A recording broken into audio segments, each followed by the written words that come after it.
Assalamualaikum warahmatullahi wabarakatuh. Perkenalkan, nama saya Muhammad Rizky dengan NPM 2017-435-00266 dari Program Studi Teknik Informatika, Fakultas Teknik dan Ilmu Komputer, Universitas Indonesia PGRI. Di sini saya akan menjelaskan atau mendemokan aplikasi yang telah saya buat untuk menyelesaikan tugas akhir yang berjudul Perancangan Sistem Aplikasi Pengolahan Data Penyewaan Alat Outdoor pada toko dzadventure.id berbasis Java NetBeans. Pertama-tama, sebelum kita menjalankan aplikasinya, kita buka aplikasi SAM-nya terlebih dahulu. Pastikan di bagian Apache dan MySQL-nya itu dinyalain atau dengan menekan tombol Start. Selanjutnya saya akan membuka aplikasi yang telah berbentuk jar. Di sini nama aplikasinya dzadventure. Setelah itu akan muncul ke bagian from login. Di from login ini diminta untuk memasukkan username dan password. Dimana username-nya itu di sini admin, passwordnya admin, dan di bagian password ini bisa kita untuk melihatnya atau menyembunyikannya. Setelah itu kita tekan tombol login untuk masuk ke aplikasi. Nah, setelah masuk ke aplikasi maka akan menuju ke bagian from menu utama. Di bagian from menu utama ini memiliki beberapa menu bar seperti log, terus master, transaksi, serta laporan.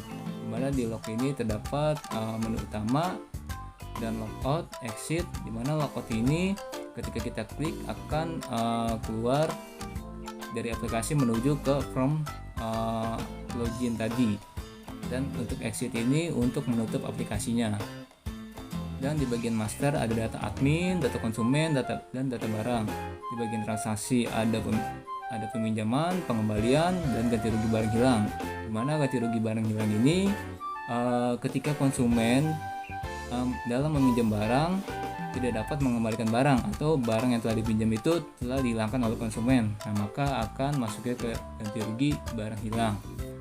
Nah, di laporan ada data laporan, di mana data laporan ini terdapat beberapa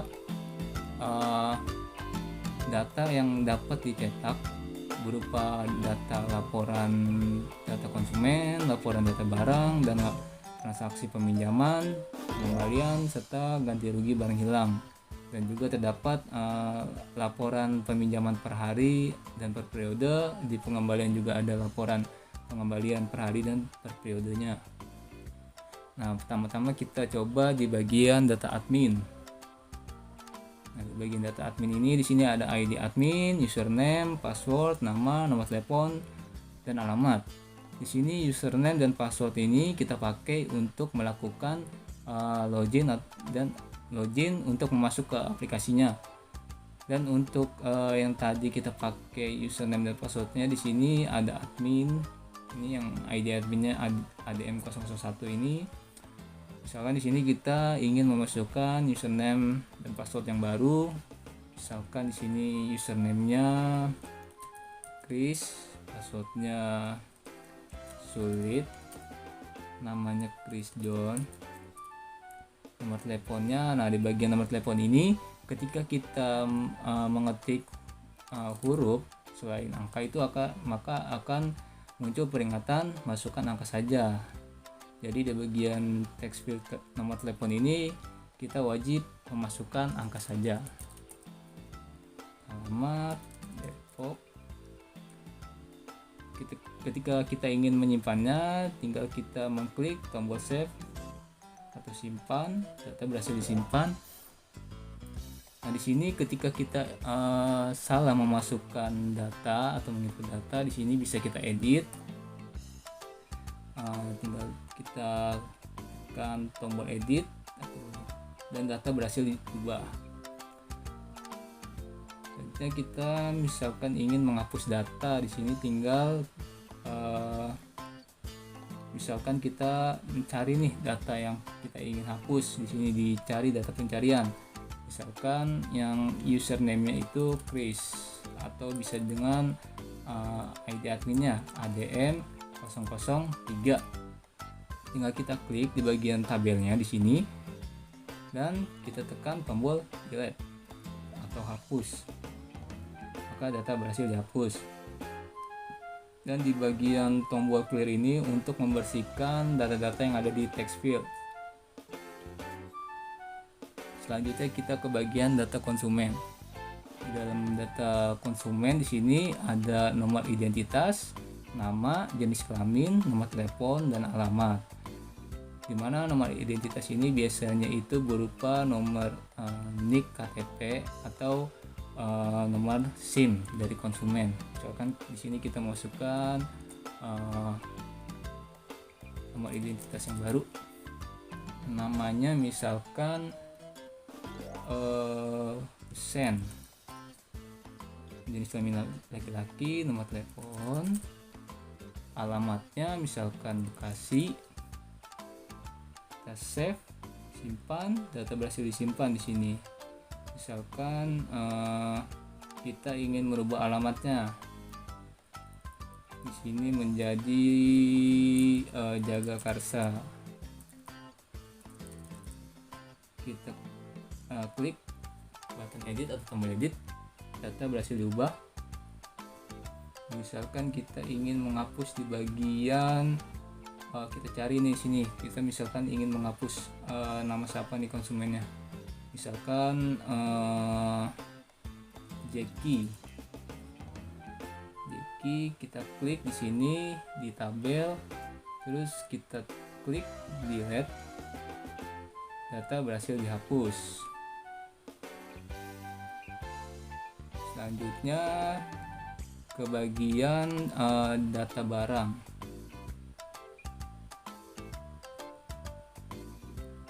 Di bagian from barang ini, di sini ada kode barang, nama barang, jumlah barang, harga beli, dan tanggal beli, serta harga sewa per harinya.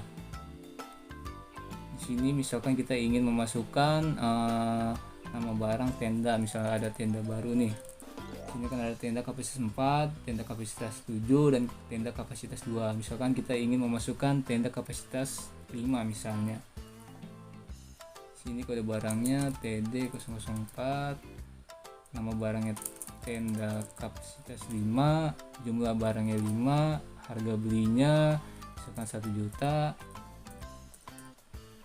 tanggal belinya 1 Agustus, harga sewa per harinya misalkan 40.000. Save, data berhasil disimpan. Ini misalkan salah dalam penginputan jumlah barangnya, misalkan harus 7. Edit, data berhasil diedit, data berhasil diubah. Dan misalkan di sini kita ingin mencari data nih yang ingin dihapus, misalkan kita ingin menghapus dengan nama barang misalkan kompor, atau kita hapus misalnya yang tadi yang barusan di input saja, misalkan tenda kapasitas 7, kita hapus, tinggal kita di sini tenda kapasitas 5 misalkan. Nah ini kita klik, kita tekan delete, hapus, data berhasil dihapus. Setelah itu kita menuju ke from peminjaman. Di sini from peminjaman ada ID transaksi, transaksinya udah otomatis, dan ada ID sewa, nomor identitas, dan nama. Dimana nomor identitas dan nama ini kita panggil itu dari data konsumen yang telah diinput sebelumnya. Bisa kita sini masukkan ID sewa dulu, ID sewanya misalkan IDS 007. Nomor identitas kita cari namanya misalkan Husen. Kita klik di tabel, maka muncul di from peminjaman di bagian nomor identitas dan nama. Setelah itu di kode barang, nama barang, harga sewa, dan stok juga sama, kita panggil dari data barang yang telah diinput sebelumnya. Di sini kita klik tombolnya, tombol cari dan kita cari di sini misalkan kita ingin meminjam carrier yang Eager 50 liter. Nah, setelah itu di sini akan muncul datanya. Terus kita masukkan jumlah pinjamnya itu misalkan 1, jaminan itu berupa KTP atau SIM. Misalkan KTP, tanggal pinjamnya tanggal 1 Agustus sampai dengan tanggal 2 Agustus. Jadi kan itu 1 hari. Jadi ketika kita mengklik tombol hitung itu di lama pinjam dan total harga akan muncul otomatis, karena di sini lama pinjam ini selisih dari tanggal pinjam dengan tanggal kembali, dan total harga ini dari harga sewa per harinya. Selanjutnya kita save. Stok barang telah diupdate. Nah, maka stoknya itu akan berkurang menjadi 4 yang tadi. Selanjutnya ketika kita ingin menghapus datanya, kita klik di sini atau kita cari di data pencarian, misalkan namanya Husen. Nah, ini kita klik di tabel, terus kita delete atau kita hapus. Nah, data berhasil dihapus dan stok barang telah diupdate. Nah, stok barangnya nih bertambah lagi jadi 5 karena transaksi peminjaman dibatalkan. Setelah itu kita di sini juga bisa mencetak nota peminjaman yang untuk dikasih ke konsumen. Itu kita di sini dengan mengetik ID sewanya saja, ID sewanya IDS 001, misalkan kita klik tombol print. Nah, maka akan muncul nota peminjaman.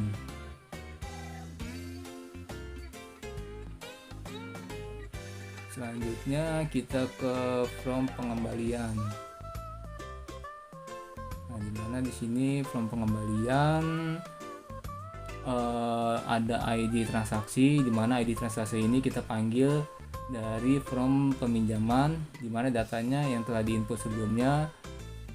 Di sini akan muncul, misalkan kita akan menginput yang ID-nya IDT 0007. Sini akan muncul ID sewanya, nomor identitas, nama, jaminan, kode barang, nama barang, harga sewa, serta stok, dan juga jumlah pinjamnya berapa, tanggal pinjamnya dari tanggal berapa, tanggal kembalinya tanggal berapa, dan nama pinjamnya. Serta di sini kita input tanggal dikembalikannya tanggal berapa. Misalkan di sini kan dia sesuai dengan kesepakatan di awal peminjaman itu dia pinjam tanggal 1 Juli 2021 dan tanggal kembalinya itu 2 Juli 2021. Nah, berarti kan yang dia harus mengembalikan barang itu di bulan Juli di tanggal 2. Nah, kalau misalkan dia mengembalikannya sesuai dengan tanggal yang telah disepakati, maka tidak ada keterlambatan dan juga denda.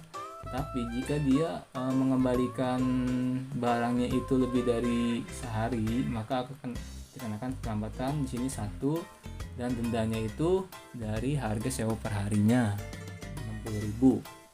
Maka di sini kita akan save atau simpan stok barang telah diupdate. Nah, yang tadi stok barangnya 8 nih, ketika barang dikembalikan maka akan bertambah lagi menjadi 9. Data berhasil disimpan. Di sini kita ingin mencetak nota pengembalian. Misalkan di sini kita ketik ID sewanya IDS 002. Ini kita klik print. Nah, maka akan muncul nota pengembalian.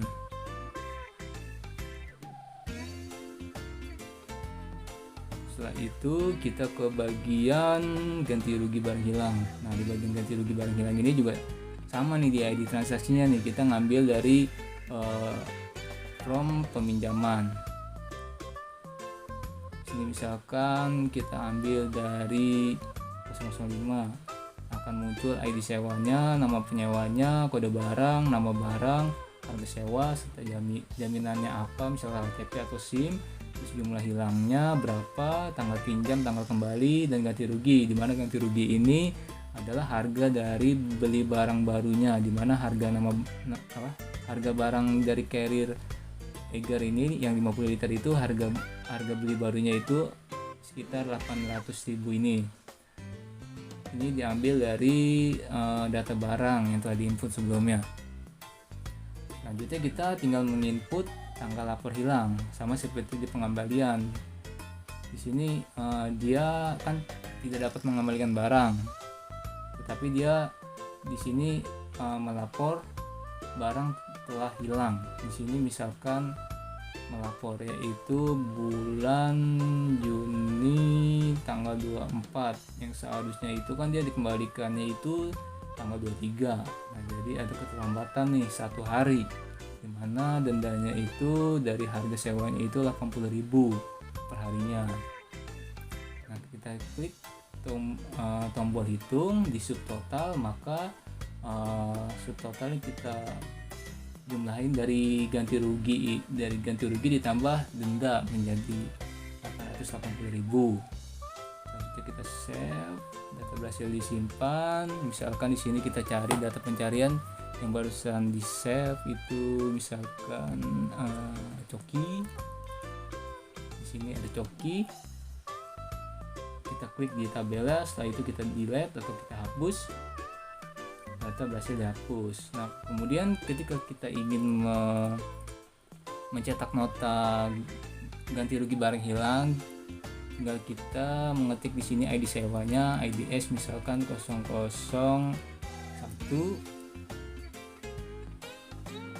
Nah, di sini maka akan muncul laporan ganti barang hilang.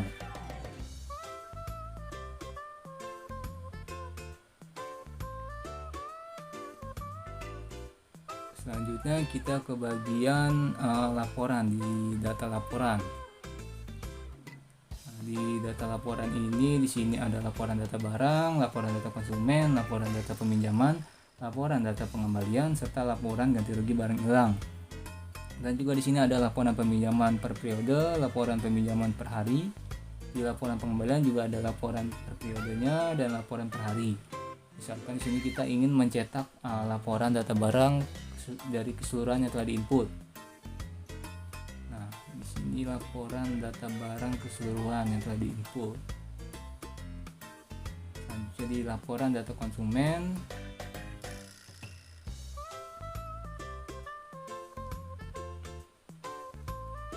Selanjutnya di laporan data peminjaman.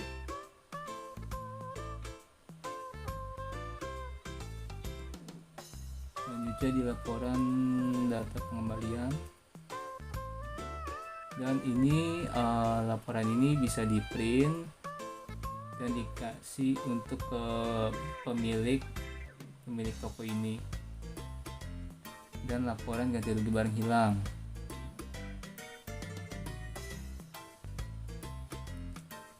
Serta di sini laporan peminjaman per periode, misalkan tanggal awalnya itu dari bulan Juni tanggal 1 sampai dengan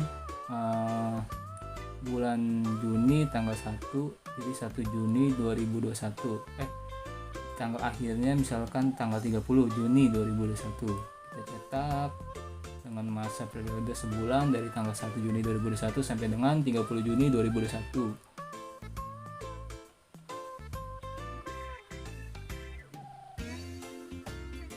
Selanjutnya kita cetak yang perharinya, di mana di hari misalkan di Juni, di tanggal 1 Juni itu ada transaksi berupa 3 transaksi.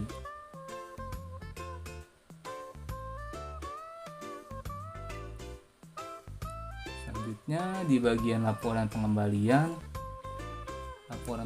per periode. Tanggal awal misalkan Juni tanggal 1, tanggal 30 Juni kita cetak laporan data pengembalian per periode dari tanggal 1 Juni 2021 sampai dengan 30 Juni 2021. Selanjutnya untuk laporan perharinya di sini misalkan Juni di tanggal 2 kita cetak maka muncul di tanggal 2 ini ada transaksi pengembalian per hari itu ada 3 transaksi. Nah, sudah semua, kita ke bagian from menu.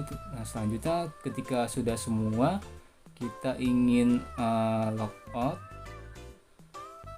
nah maka kembali ke from login.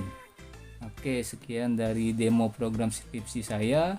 Mohon maaf jika ada kesalahan dalam penyampaian. Kurang lebihnya terima kasih. Wassalamualaikum warahmatullahi wabarakatuh.